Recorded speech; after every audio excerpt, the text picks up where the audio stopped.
What is going on, my broskiis? My name is Toadskii, back again, here to bring you guys yet another One Piece Treasure Cruise video. And in today's video, we're going to be talking about the highly requested tier list video post-anniversary coming for March of 2019. So this particular tier list is going to rank, in my personal opinion, all of the legends that we have up until March of 2019. So there's probably only going to be like one, maybe two legends at the very most released throughout the month of March. So those will be added into next month's tier list. But up until this point right now, we actually have 4 new legends that have been released throughout the month of February on One Piece Treasure Cruise Global. We had obviously Shiki for the treasure map, and then we had Brook, Big Mom, and Whitebeard all being released for the anniversary Sugo Fest. So we're going to be going through each of these specific tiers and ranking, in my personal opinion, all of these legend characters. Now, in each of these tiers, like usual, they're only ranked by character ID. So just because, like, obviously with tier 3 here, Law is above Rayleigh does not mean that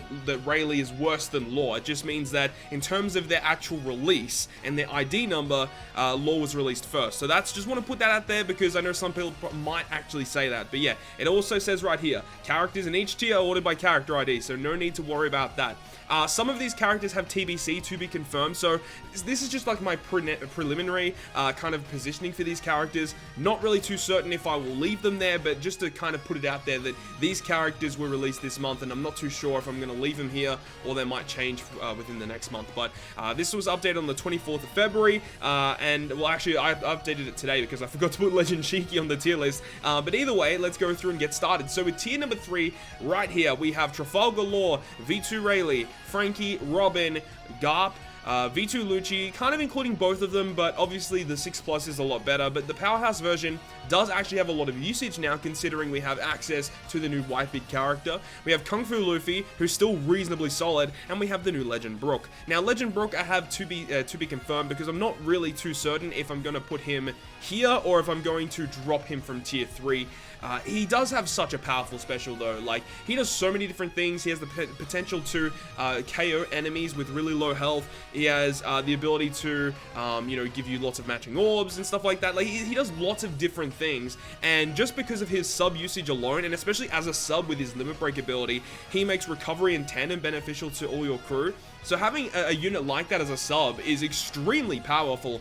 But as we all know, he does have a captain ability that is usable, but it's not something that you really should be using in order to speed farm content, to beat it as fast as you can, or just do not use it to farm, because he's not going to be a very good farming captain whatsoever. If there is a very hard piece of content that you want to go up against, Brook might be a viable option for some very difficult content, just to enable you to zombie it and use other healers and poisoners and stuff to get through your content. So Brook does have the potential to beat high level content, but you're not going to be using him to farm content, which is the main reason why he is this low. If he actually had like a reasonable captain, like if it was like a base 3 times boost and still did what he did normally, I probably would put him in tier 2. But at this current point in time, there's just no need for him to be at a higher tier. I just think that all the other legends above him are just a lot better at what they do in terms of their captain ability. But as I said, you can't deny how good Brook is as a sub, one of the best subs in the game, just for what he provides to your entire team. I believe in my older tier list from last month, I had Neko Mamashi in this tier as well. And I kind of dropped him because at this point, there's no need to have Neko Mamashi as the captain. You can literally just use the new Whitebeard. I think Whitebeard is a much more viable option as a captain compared to Neko. And that's the main reason why I dropped him from this specific tier. But then all the other characters here are just like really solid legend characters. Trafalgar Law is still going to see lots of usage considering he's a Cerebral booster, and Cerebral are always going to be reasonably relevant until a piece of content comes out that says do not bring Cerebral characters to very high level content. But Law still as a captain is still kind of good because you can still use a lot of other friend captains with this Law to beat content. You can use characters like Katakuri, Legend Robin, you can use V2 Shanks even. You can build a V2 Shanks team with a Cerebral Law captain. I know some people did that against Colosseum Kuma, so kind of interesting that, you know, you can build lots of really interesting teams with him, and he's still going to be very, very solid. V2 Rayleigh, very similar to actually the new Whitebeard that got released in terms of his captain and special. They're actually really, really similar in the way that they're structured. Not really specifically of what they do, but the way that the character is structured and how to use them, very, very similar to V2 Rayleigh. And also with the release of the new Log Ace in the anniversary Sugo Fest, he actually directly supports V2 Rayleigh, because that was one of the big problems when you're building a V2 Rayleigh team, is you need to have some sort of unit on your team to lower your health in order to get the really high multiplier with Rayleigh. Now, you could do that on the Cerebral team relatively easily. Lots of good characters. 3-day 2-year Robin is the old school one. You can still use characters like Colosseum Pedro, who's phenomenal. But now with the release of the new Ace, he's a Free Spirit character that does it. And Free Spirit didn't really have a good health cutter. Now you can run a reasonably solid Free Spirit team with V2 Rayleigh, honestly. And that was one of the cool things that I actually really liked out of this Anniversary Sugo Fest with the new Ace character. Legend Frankie, still super solid, basically a nerfed version of Gear 4 Luffy, and he does get his 6+ relatively soon. I would expect it to be coming in the month of March. If not, at the very latest, it's going to be coming sometime in April. So look forward to that. I think that 6+ Frankie will probably be in tier 2 in terms of how good he actually is. Legend Robin, I was very, very tempted to put her in tier 2, but once again, I've said this in previous tier lists as well. Legend Robin as a captain, when you have Robin as the captain, her special doesn't really provide all that much to your crew. Yes, she does tank all damage, which is obviously going to be useful, but I feel like if you have a captain like Legend Shiki, who gives you lots of AoE damage, he gives you a full board of matching orbs, which is phenomenal. You have friggin' Nami here, who has one of the best specials in the entire game. You have Tezora here, who also has one of the best specials in the entire game, and obviously everyone in tier 1. They have so many good specials that enable their team to just do more damage or to basically just do more things. And Robin, she basically is a special ability that means that, it basically allows you to get a free turn off, which I don't really understand why people would rate Robin like that highly. Yes, she still can pretty much clear like nearly every piece of content, but in terms of her structure of the character and her whole kit, I don't think she is as good as characters in tier 2 or above. Legend Garp, one of the best subs in the game, poor captain ability, don't really need to go too much there. V2 Lucci, very interesting, as I said. With the new Whitebeard release, you can use the 6-star Lucci on the Whitebeard team for a full board of Powerhouse Orbs, which is very, very useful, as well as the fact that 6+ Lucci, or the regular 6-star Lucci, is also a defense reducer, which is also kind of nice, because you can run a conditional booster on a Powerhouse team. So, very interesting stuff with the new Whitebeard, and it's going to be interesting to see how people use the new Whitebeard in global content. Kung Fu Luffy, still very, very solid, and obviously we've already gone through Legend Brook. So those are my opinions on the tier 3 characters. I think they're all really, really solid legend characters, and if you pulled any of these guys during the anniversary, be very, very happy, because they are extremely good characters to have. And now just above that, we have tier 2. Now, I've only got 3 characters in tier 2 here. Some of these characters previously were in tier 3, and some of them were in tier 1. That's why I really wanted to add like another separate tier in between it, because like we didn't have tier 2 previously. It was like tier 1 and tier 2, so I added an extra tier in between it to kind of separate the 2 tiers in between it a little bit more, just to separate it, just to say, yeah, these characters just are not as good as the characters that are above it. And this is why we have Legend Nami in here. Legend Nami, as I said before, one of the best specials in the game. Captain ability is very, very good though, and that's the reason why she is in tier 2, because yes, her captain ability, it is good, but there aren't many instances where you would be required to run a mono dex team. Yes, you can still run a mono dex team, but if you come across anything that is a strength boss, you are going to struggle against that piece of content quite hard. So Nami as a captain, good against, I don't know, maybe like 50%, 60% of the content in the game, because a lot of stuff does have strength bosses, and if you don't have any sort of type advantage, it's not really that big of an issue. She's a 3.75 captain, that's pretty significant. 2 of the 7 natural orbs are matching, she reduces cooldown, and a special ability that provides color affinity and an orb boost. This is a good character. This is a very, very strong character. Moving on to Tezora, I don't think Tezora deserves tier 1 positioning just because his captain ability is extremely difficult to build teams with, and even if you do build a team with it, it still can kind of struggle against some of the high-end content. He still can beat a lot of the high-end content, which is why he is as high as he is. But in terms of just his overall ability to build teams, it's going to be quite hard for people to build teams with him. And I've personally struggled with building teams with Tezora. And I don't know, man. Like a lot of the times I just use him as a sub, and he's super good. I love using him as a sub. Wherever I can use him as a sub, I love to use him as a sub. The fact that you get 200k AoE with 4 matching orbs and a 3.25 chain lock, you're not going to find too many other characters that can kind of replace what he does as Tezora. So that's why I think he deserves tier 2. I just don't think he has enough potential to push into tier 1 at this current point. Just I do believe that the characters in tier 1 can build teams much easier, and they're still just as good as Tezora, if not better than Tezora. So that's why I think that he's just not as good as those tier 1 characters. And then we have Shiki. Now, Shiki can kind of still clear like everything, honestly. Shiki's a very interesting case because Shiki is a character that, yeah, can pretty much do everything, but like no one really uses Shiki.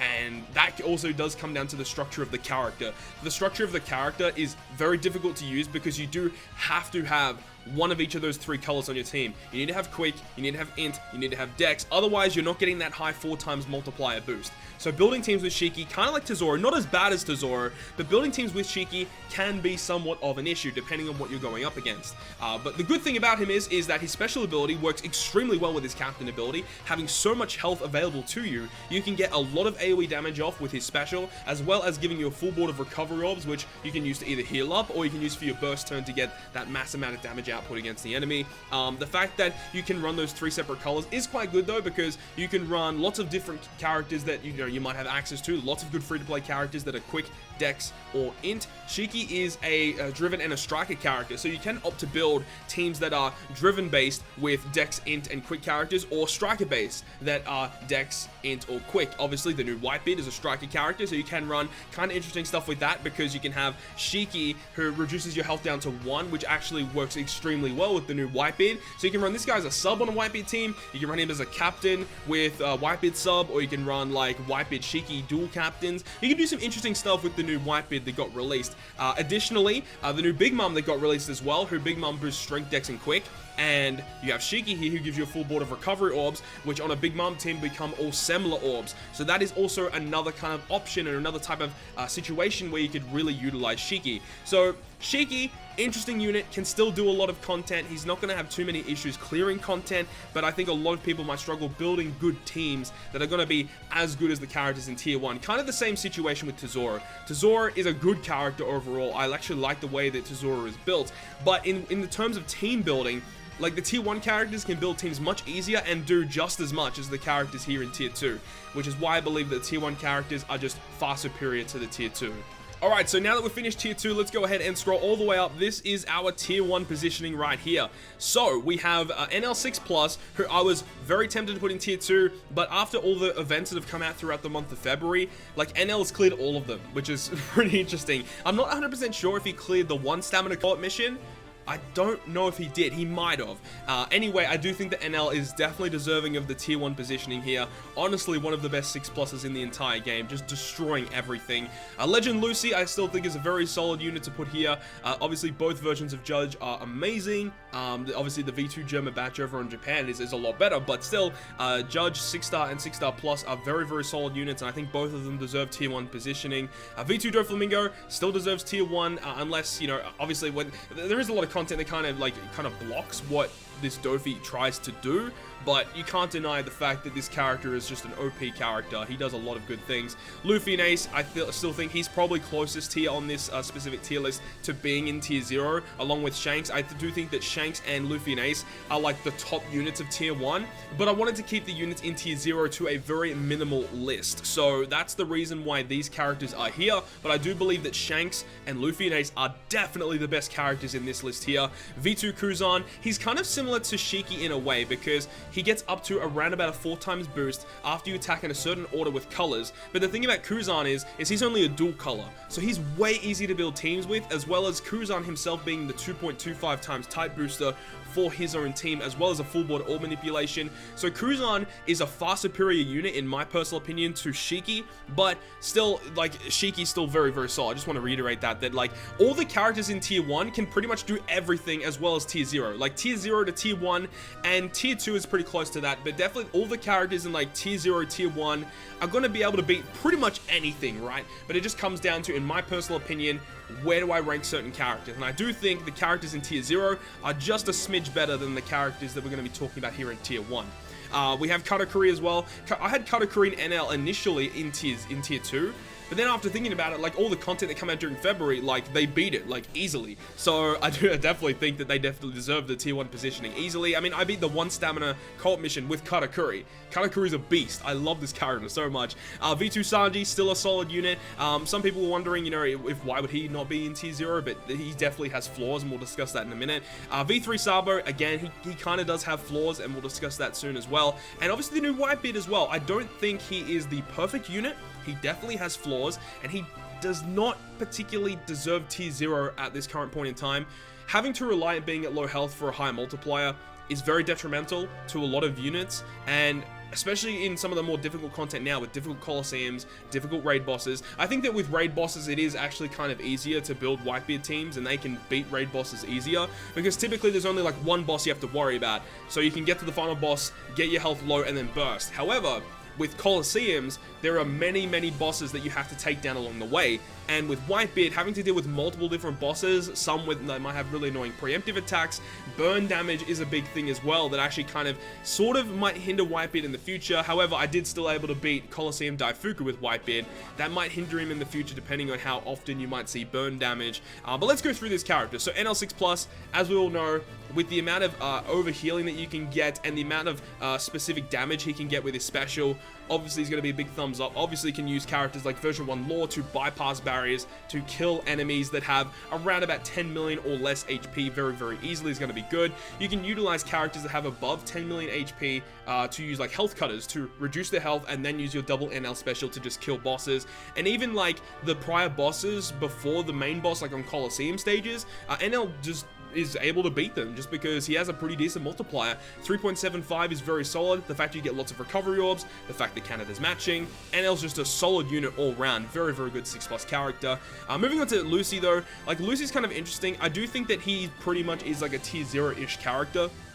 The thing is like he actually got a lot of good buffs from this anniversary as well, because all of the characters that came out with the Big Mom batch all could be used with Lucy, of course, because they're all strength decks and quick related. So that's really interesting that they brought out all those characters. And yeah, Lucy definitely got a huge buff from all those characters. I do think that Big Mom has a slight advantage over Lucy though, and we'll discuss that very soon.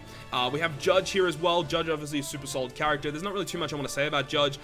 They're just everything that's come out, Judge has been able to do reasonably well. He's even been able to clear the specific event, the co-op mission, the 40 stamina co-op mission, where, you know, Driven and Shooter characters, I believe, got binded for like 10 turns or something, and like this team with like the Judge team can still beat it, which is like ridiculous to think about. Then we have Doflamingo, pretty much the same as last month. Nothing really changed with Doflamingo. Same with Luffy and Ace. He was able to beat all the missions that came out during February. Shanks as well, extremely solid, been able to beat everything. Kuzan as well. Nothing really too much I want to say about these characters. As I said with Katakuri though, I was able to beat the 1 stamina co-op mission with Katakuri, and I feel like that's actually a huge achievement considering how difficult that event is.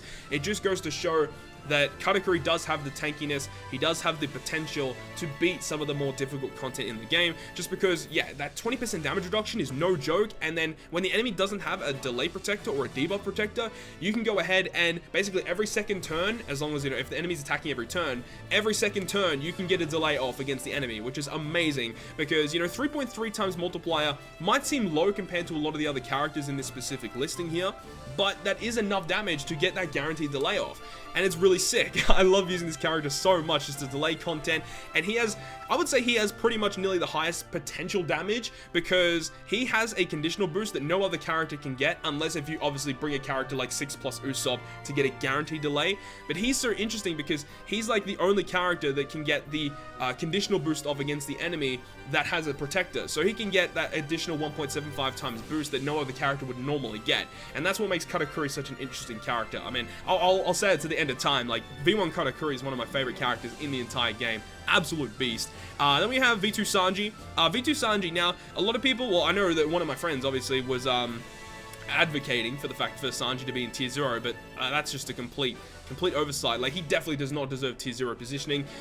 The fact that his special ability is health-based is ridiculous. The 2.25 times type boost only being when you're above 50% is quite annoying, because if you ever get into a situation where you need to use that type boost, you need to bring a dedicated healer on your team to enable your team to get the type boost, which is absolutely ridiculous.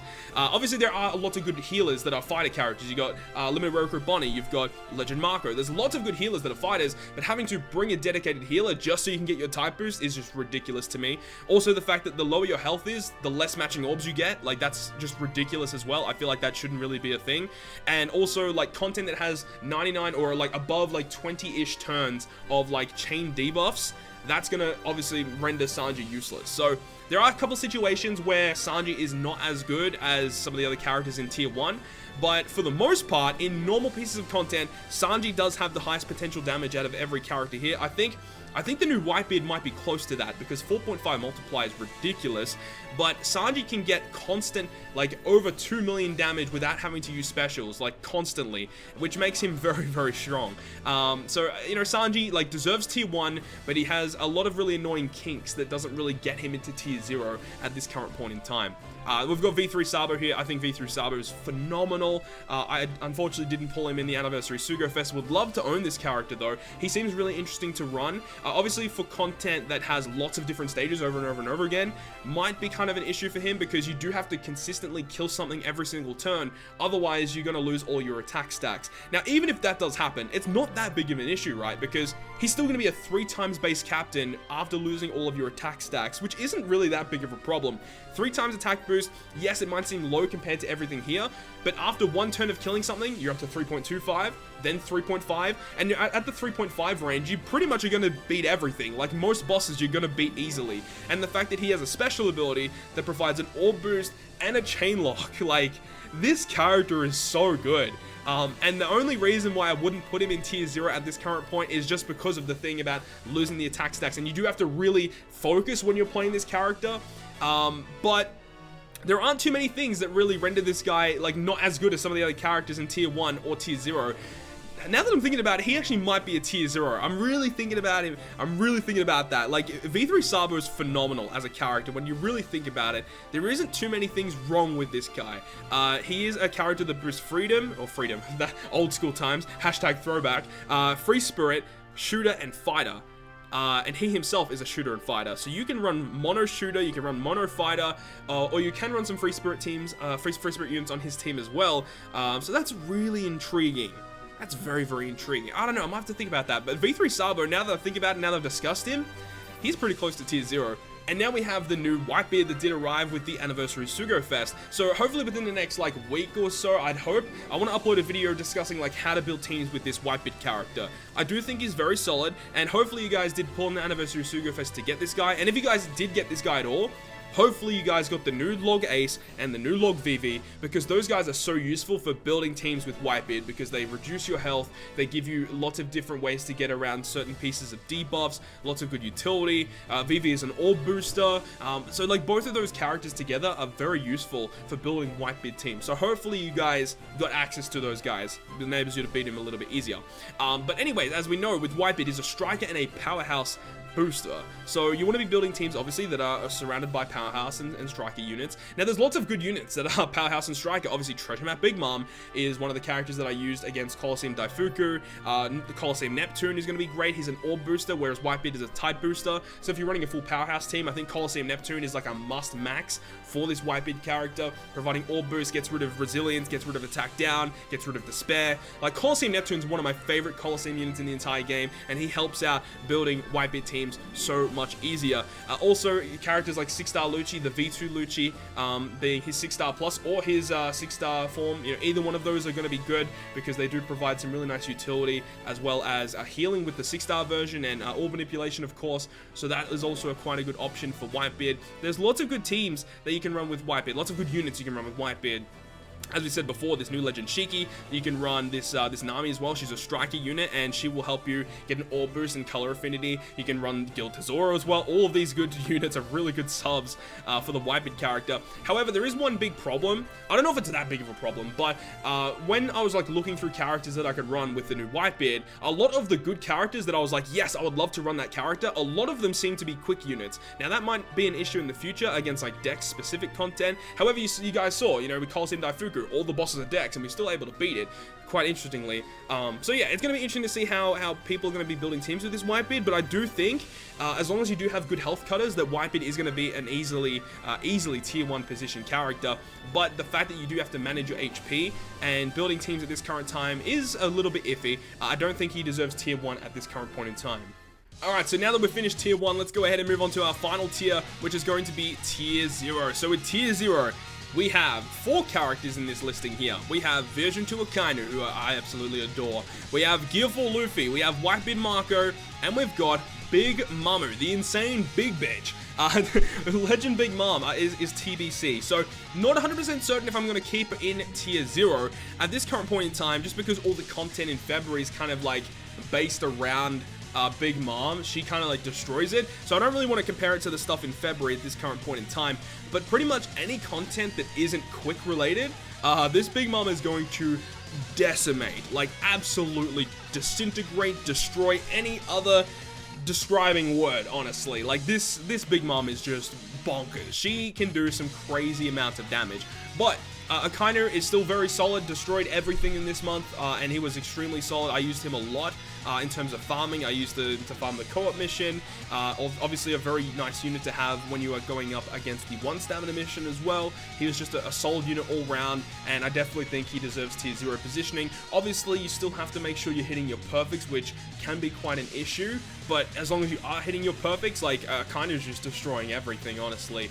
I love this character so much, and obviously works very well in tandem with the V2 Shanks character. If you have that combination of Shanks and Akainu, yeah, you're in really good stead, and you're going to be beating a lot of content with those 2 characters paired together. Gear 4 Luffy, not really much to say here, pretty self-explanatory. Rainbow Captain up to 4 times, 4.25 for himself under the Techman rules, and obviously because of his damage reduction, he himself is his crew's own 2 times type booster, lots of matching orbs naturally. He's just the perfect unit. He is the perfect, well-rounded unit that enables you to beat content. There's not really much else I want to say about this guy. He's just perfect, and you can run any sub whatsoever.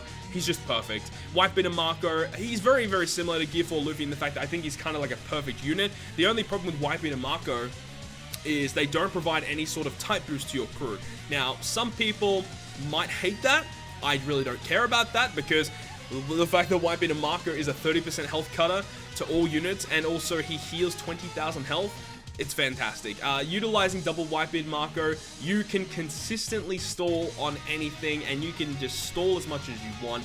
Get your specials back, use them on different rooms, stall for your specials again. The amount of healing and damage reduction you get with Whitebeard and Marco is just crazy. I use this guy to clear the 1 stamina mission as well. Just absolutely phenomenal unit. There's not really too much that's bad about this character. Yes, he does provide a 4.25 boost to Sai and Int, but he boosts everyone as well. He's a 3 times booster to every other color under the double captain. When you're not under the double captain, it's still a 2.75 times boost to all characters. The fact that he's Striker and Powerhouse, or Fighter and Powerhouse, means you can run lots of different units, like the Coliseum Kid. You can run that under the Whitebeard character because he's Striker. You can run Legend Nami because they're both Powerhouse, so you can run Legend Nami for an Orb boost and color affinity. Lots of different options you have for Whitebeard and Marco, and I definitely believe he deserves tier 0 positioning, easily tier 0 positioning. I personally believe he's the best character in the entire game. Gear 4, very, very close to that. I think some people might disagree. Some people might think Gear 4 is the best character in the game. I do think it's Whitebeard and Marco at this current point in time.